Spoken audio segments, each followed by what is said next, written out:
A couple of months back, I released a video about changing or upgrading your speakers in cheap or crappy guitar cabinets. And in that video, I expressed some pretty strong opinions. But was I wrong? A lot of you guys seem to think so. So let's revisit it.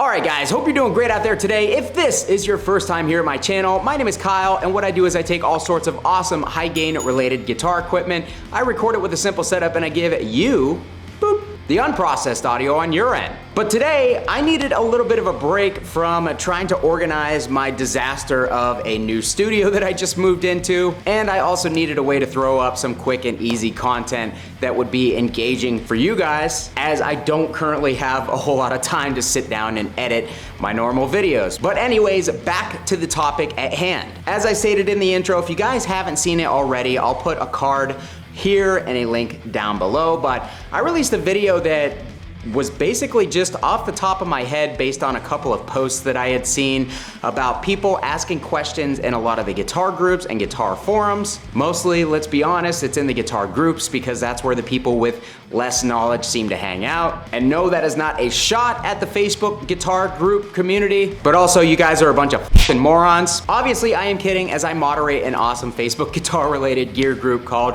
Rock and Metal Amps, Pedals, and Gear that you should definitely join, link down below in the description. But anyways, those posts that inspired that video were people asking if they should upgrade the speakers in their Bugera cabinets, in their Behringer cabinets, in their Marshall MG cabinets. Those seem to be the most popular of the ones that I see in these posts anyways. And I saw a lot of people saying, yes, you should definitely upgrade the speakers in those cabinets as it will give you a much better tone. And again, I had been seeing that post coming up a lot in the recent months and really the recent years, ever since that people have kind of been starting to finally put a focus on the guitar speaker and the guitar cabinet as one of the, if not most important factors in your tonal equation of your entire guitar rig. So I went ahead and slapped together a stream of consciousness video, much as I'm doing right at the moment, about that topic, and the gist of the video, which I thought was very clear, apparently was not as clear as I thought, because I got a lot, and I mean a lot of angry comments of people commenting on that video saying, you are completely wrong. Upgrading the speakers in your cabinet is the best possible thing that you can do to improve your tone. And my personal favorite comment, which was people calling me an investor, not knowing what I'm talking about and not taking my comments seriously, because I am not looking at music and guitar playing as an art form, I'm looking at it as an investment. So if those were your takeaways from my video, you missed the point. And maybe that's on me. I watched the video back and listened to basically the way that I worded things, and I don't really think that I stated things in a way that was misleading. I'm guessing that most of you came to those conclusions and left your comments before watching the entire video. So let me try and lay it out in as plain of terms as possible so that people don't get confused and so that you understand what it is that I'm trying to tell you, because I'm trying to help you. So what I am trying to say in that video and always is that upgrading speakers in a cheap and low quality cabinet is a bad way to spend your money when you are trying to improve your guitar tone. And a better way to spend your money is to buy a used cabinet that already has good speakers in it. Most people who are trying to replace speakers in their low quality guitar cabinets are going for the standards. They're going for Celestion Vintage 30 speakers, they're going for Celestion Greenback speakers, and essentially all of the variants of those two speakers. Those are by far the most popular speakers that people use for rock and metal. So basically what I was trying to do was trying to give you a better way to obtain those speakers for a lot less money. And again, just to break down the cost, you spend 150 bucks on an MDF Behringer cabinet, and then you go out and you buy brand new vintage 30s for, they're like 170 bucks a pop before tax now. So to get 4 new vintage 30s, you're looking at $680 before tax. After tax, depending on where you live, you're close to 750 bucks for a quad of vintage 30s. Greenbacks, right around the same cost. cost. So you combine that with the cost of the cabinet that you paid on the used market, and you're looking at almost $1,000 to upgrade those speakers. Now, a lot of you guys made the point in the comments, which I did touch on in the video, that people who are buying these cheap used cabs probably are not buying brand new speakers. And in most cases, you're definitely right. Now, there are some outliers. I've definitely seen some people buy brand new speakers and put them in cheap bottom of the barrel cabinets, which again was one of the reasons for me wanting to make that video, to try to help you guys out and not make that mistake. But even so, if you look at it from a used perspective, right now a pair of vintage 30s on the used market is like $180 to $200, and that's before shipping if you're not buying them locally. So even if you are buying locally, you're looking at $360 for a quad of good Celestion speakers.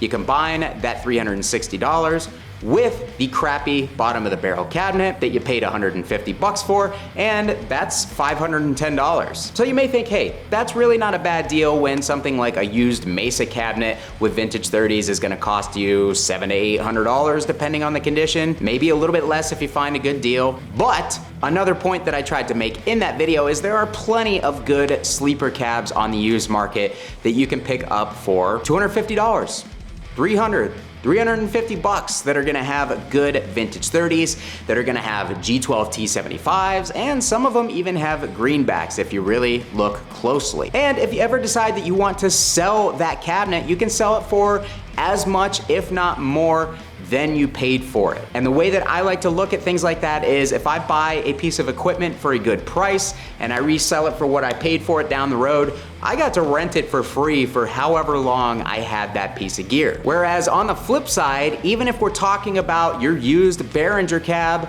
that you put the used vintage 30s or the used greenbacks in, you're not gonna get the money out of it that you put into it if you ever try to sell that to go into something else. And I can already see the angry little nerds on the other side of the camera saying, Kyle, you're just an investor. You're not thinking of this from the standpoint of tone. My music is my art, and my art is my identity, and I don't care if I only have 2 monthly Spotify listeners. My music is gonna change the world. But no, that's not what I'm saying at all. And even though, yes, I do flip gear, I don't look at all gear as an investment, and that video was not from an investment standpoint. I wasn't trying to help you guys make money. I was trying to help you get better tones for a lower cost. So yes, I did have your pristine, world-changing piece of art in mind. I was just trying to help you get to the finish line with a little bit more cash in your wallet. I'm sorry, just as a quick aside, cracks me up how seriously some people take themselves when it comes to that stuff. Another point that I saw coming up is people saying that nobody buys 4x12 cabs anymore, and the people who are talking about changing out speakers are talking about 2x12 cabs or 1x12 cabs or a 1x12 combo or something.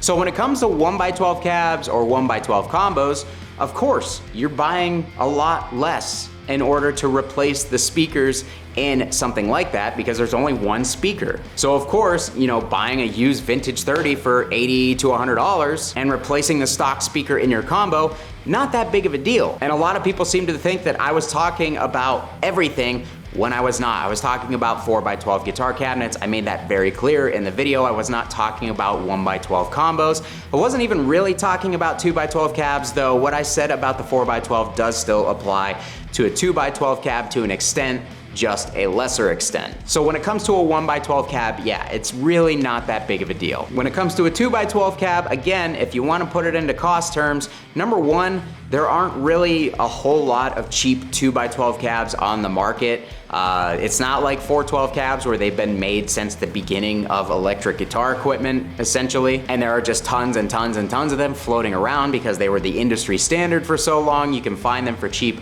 no problem. 212s, while they are definitely getting more and more common, it is still hard to find used 212s on the used market for a good deal, as opposed to new 212s on a used market. Words! And really, the only like cheap used 212s that I know of on the used market are the Harley Benton 212s, and those already come with vintage 30 speakers. So if you are swapping the speakers out from there, you at least have good speakers that you can sell to recoup some of your losses from the new speakers. And again, it doesn't really hit you in the wallet the same way. And you already have good speakers in the cabinet to start with. They just may not be what you're looking for. And to those of you saying that nobody uses 4x12 cabs anymore, I don't know where you live, man, but I've been playing shows all over the East Coast and the Midwest for as long as I can remember. I play in hardcore and metal bands, and very, very, very few times in the hundreds of shows that I've played, even within the past 5 years, have I seen any bands using 2x12 cabs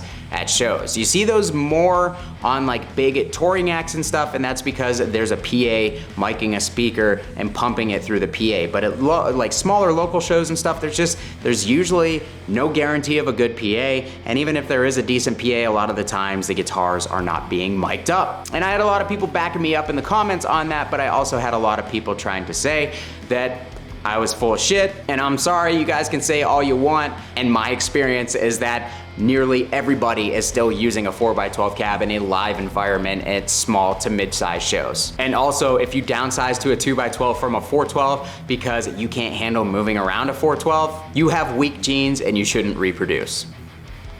And the final point that people came back at me with in the video is that not everybody wants vintage 30s greenbacks or G12 T75 speakers in their cabinets. I am very well aware of that. So well aware of it that I mentioned that in the video that we're talking about. People were furiously typing in the comments of that video that they want different speakers. They want Eminence speakers. They want Warehouse Guitar speakers. They want Weber speakers, and those you can't find in production cabs, and those you can't really find on the used market very easily. You're 100% right. I agree with that, and that's exactly what I said in that video. I mentioned that if you want something other than the industry standard Celestions that have been going into cabs for forever, then none of what I'm saying really applies. You're not going to find standard production cabs in mass quantities to the point where you can get really good deals on the used market.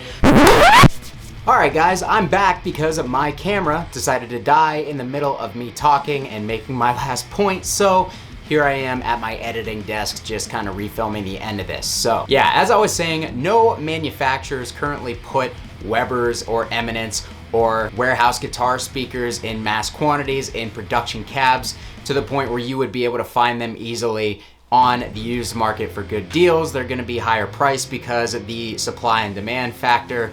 There's going to be less of them out there and more people are going to want them, and that's if they even exist, because let's face it, all of those manufacturers have multiple speakers, and even if there were companies using their speakers, they're not going to be out there in large quantities at this point. So buying those speakers aftermarket to put into your cab makes a lot more sense because you're not going to be able to go out and buy a used cabinet with them. And yeah, again, none of what I'm saying in this video really applies to that scenario. And as many of you guys mentioned in my previous video in the comments, you can take any of the speakers that you buy for your crappy cab, pull them out, put the original speakers back in the cabinet when you sell it, and then you can take those speakers and move them on to the next cabinet. And the only real issue with that is that you may just end up not liking the speakers that you buy for the cabinet in the first place. So when you go to sell them, if you sell them in the cabinet or if you sell them separately from the cabinet, you're gonna lose money either way. But there really is just no way around that. If you wanna try some new and really far less common, I guess is the best way to put it, speakers in your cabinet, then you're just gonna have to bite the bullet and accept the loss if you end up not liking them or if you end up selling the cabinet down the road with the speakers in it. So I think that that pretty much covers everything that I wanted to cover. That pretty much covers all of the comments that I was getting in that video that I was seeing, you know, repeatedly. And hopefully that helps clear up some of the points that maybe were lost in translation. Maybe I didn't explain them as well as I thought I did, or maybe there was just something about it that you didn't understand. Again, I am trying to help you guys save money in the search for your grail tone, the tone that is in your head, the tone that we're all searching for, and giving us more and more excuses to spend our money on guitar gear. I'm helping you make that dollar go further so that you can get more gear. So yeah, that's gonna do it for me, guys. Let me know what you think down in the comments. I'm always curious to hear what you guys have to say, and especially about my comments in this video. And are there any other ways that you guys can think of to basically get into aftermarket speakers for your cabinets or different speakers for your cabinets that I didn't mention in the video that you think would be really, really helpful for the audience to know? Leave it down below in the comments, and if I see something really cool, really clever, or really helpful, I'll pin that comment to the top so that everybody can see it and everybody can benefit from it. So with that said, I'm out of here, guys. Thank you so much for watching. Kyle here again. We'll see you next time.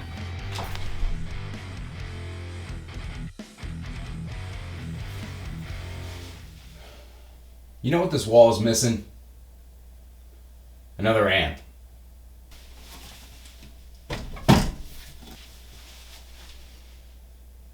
There we go.